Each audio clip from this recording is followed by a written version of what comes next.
Skill development కేసులో 17A పై judgement వచ్చిన తర్వాతే టీడీపీ అధినేత చంద్రబాబు బెయిల్ రద్దు కేసు వింటామని సుప్రీం ధర్మాసనం స్పష్టం చేసింది. దీంతో తదుపరి విచారణను డిసెంబర్ 8కి వాయిదా వేసింది.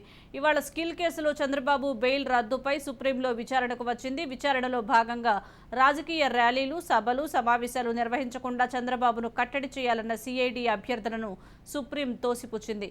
మధ్యంతర బెయిల్ సమయంలో హైకోర్టు విధించిన షరతులను కొనసాగించాలన్న సిఐడి అభ్యర్థనపై కూడా న్యాయస్థానం అభ్యంతరం తెలిపింది. స్కిల్ కేసు గురించి మాత్రమే చంద్రబాబు బహిరంగంగా వ్యాఖ్యలు చేయరాదని సుప్రీం తేల్చి చెప్పింది. ఇరుపక్షాలు స్కిల్ కేసు గురించి బహిరంగంగా వ్యాఖ్యానాలు చేయరాదని పేర్కొంది. రాజకీయ ర్యాలీలు, సభలు, సమావేశాలు నిర్వహించుకోవడానికి చంద్రబాబుకు అనుమతినిచ్చింది. అయితే చంద్రబాబు బెయిల్ రద్దు చేయాలంటూ సుప్రీంకోర్టును ఏపీ సిఐడి సుప్రీంకోర్టును ఆశ్రయించింది. చంద్రబాబుకు బెయిల్ మంజూరు చేస్తూ రాష్ట్ర హైకోర్టు ఉత్తర్వులను సుప్రీంకోర్టులో ఏపీ సర్కార్ సవాల్ చేసింది.